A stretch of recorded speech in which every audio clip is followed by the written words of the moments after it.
This video is designed to help you start a flower shop business. At the end of the video, you'll find a valuable gift. It's a flower shop business plan that you can download, and will lay down for you, step by step, everything you need to know to start a successful flower shop business of your own. If you are new to this channel, make sure to hit the subscribe button for more videos like this.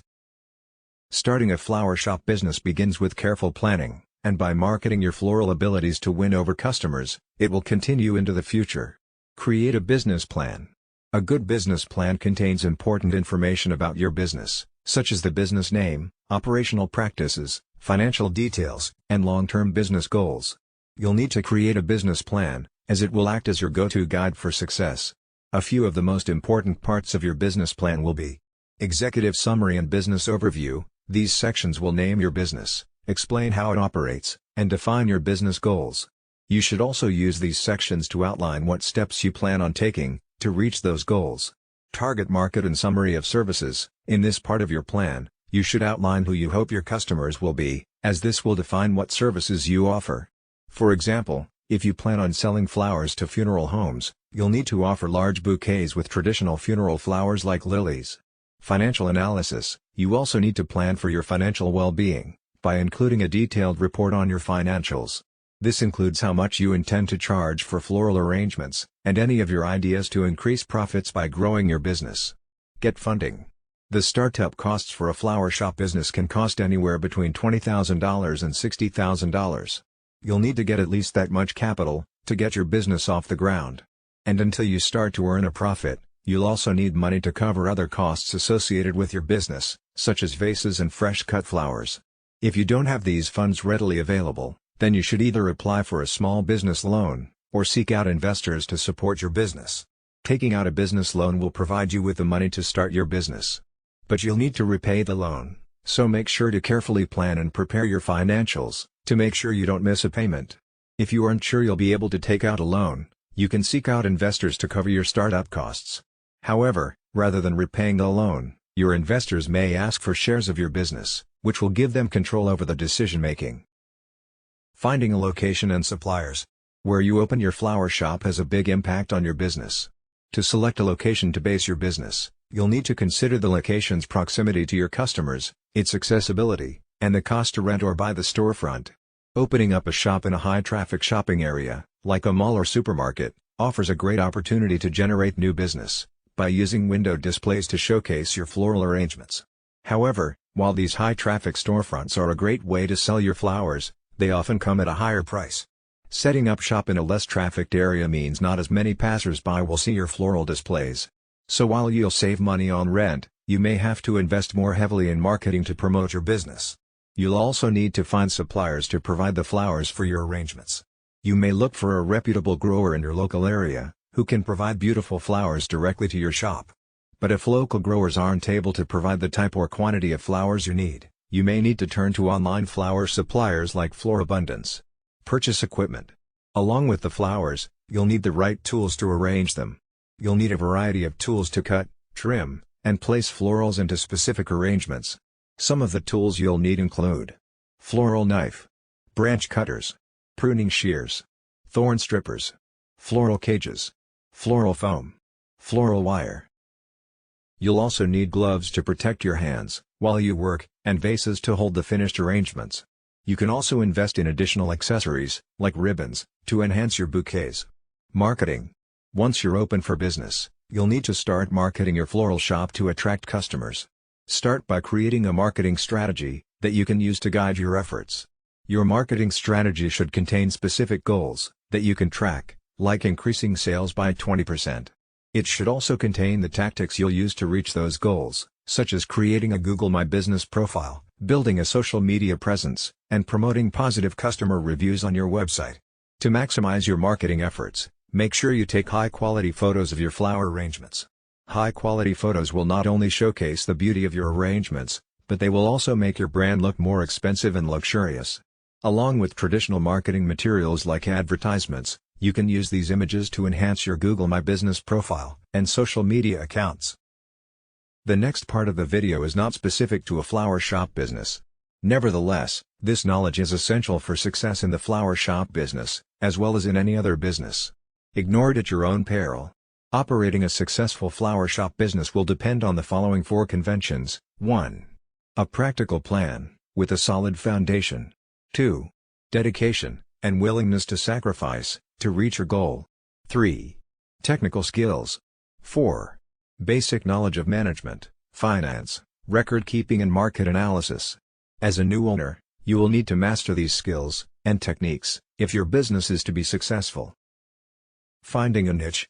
Small businesses range in size from a manufacturer, with many employees, and millions of dollars in equipment, to the lone window washer, with a bucket and a sponge. Obviously, the knowledge and skills, required for these two extremes, are far apart, but for success they have one thing in common. Each has found a business niche, and is filling it. The most critical problems you will face, in your early planning, will be to find your niche, and determine the feasibility of your idea. Get into the right business at the right time, is very good advice, but following that advice may be difficult. Many entrepreneurs plunge into a business venture, so blinded by the dream, that they fail to thoroughly evaluate its potential. Is your business idea feasible? Before you invest time, effort, and money, the following exercise will help you separate sound ideas from those bearing a high potential for failure. Identify and briefly describe the business you plan to start. Identify the product or service you plan to sell. Answering yes to any of the following 3 questions means you are on the right track. A negative answer to all of them means the road ahead could be rough. 1. Does your product or service satisfy an unfilled need? 2. Will your product or service serve an existing market in which demand exceeds supply? 3. Will your product or service be competitive based on its quality, selection, price, or location? Market analysis. For a small business to be successful, the owner must know the market. To learn the market, you must analyze it, a process that takes time and effort. You don't have to be a trained statistician to analyze the marketplace, nor does the analysis have to be costly. Analyzing the market is a way to gather facts about potential customers, and to determine the demand for your product or service. The more information you gather, the greater your chances of capturing a segment of the market. Know the market before investing your time and money in any business venture. The following questions will help you collect the information necessary to analyze your market, and determine if your product or service will sell. This brief exercise will give you a good idea of the kind of market planning you need to do. An answer of no to any of the questions indicates a weakness in your plan, so do your research until you can answer each question with a yes. 1. Do you know who your customers will be? 2. Do you understand their needs and desires? 3. Do you know where they live? 4. Will you be offering the kind of products or services that they will buy? 5. Will your prices be competitive in quality and value? 6. Will your promotional program be effective? 7. Do you understand how your business compares with your competitors? 8. Will your business be conveniently located for the people you plan to serve? 9. Will there be adequate parking facilities for the people you plan to serve? Planning your startup. The following questions are grouped according to function. They are designed to help you prepare for opening day. Merchandise. Have you decided what items you will sell or produce, or what services you will provide? Have you made a merchandise plan, based upon estimated sales, to determine the amount of inventory you will need to control purchases?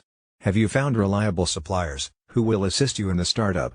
Have you compared the prices, quality, and credit terms of suppliers? Business records. Are you prepared to maintain complete records of sales, income and expenses, accounts payable, and receivables? Have you determined how to handle payroll records, tax reports, and payments? Do you know what financial reports should be prepared, and how to prepare them? Finances. A large number of small businesses fail each year.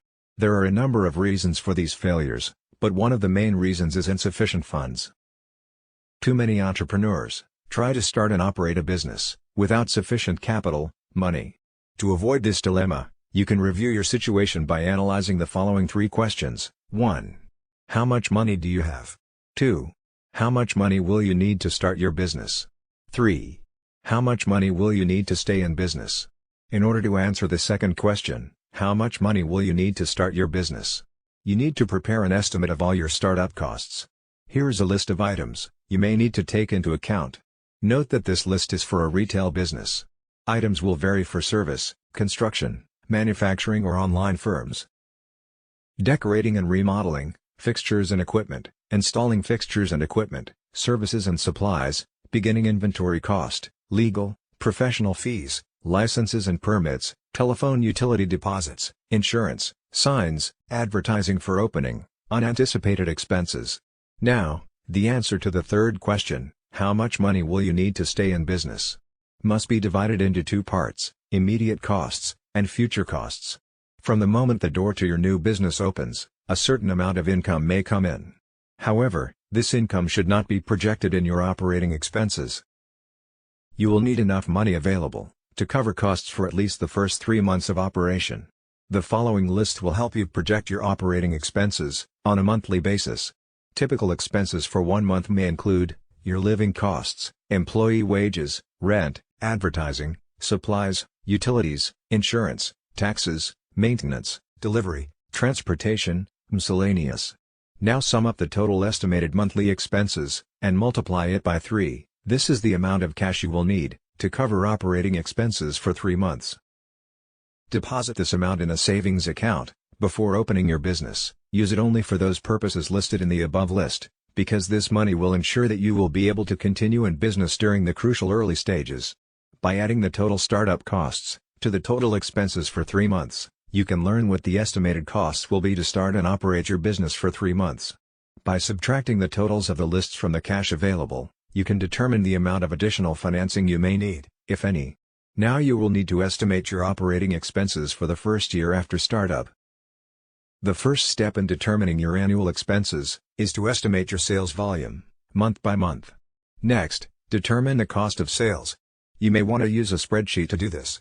After startup, the primary source of revenue in your business will be from sales, but your sales will vary from month to month because of seasonal patterns and other factors.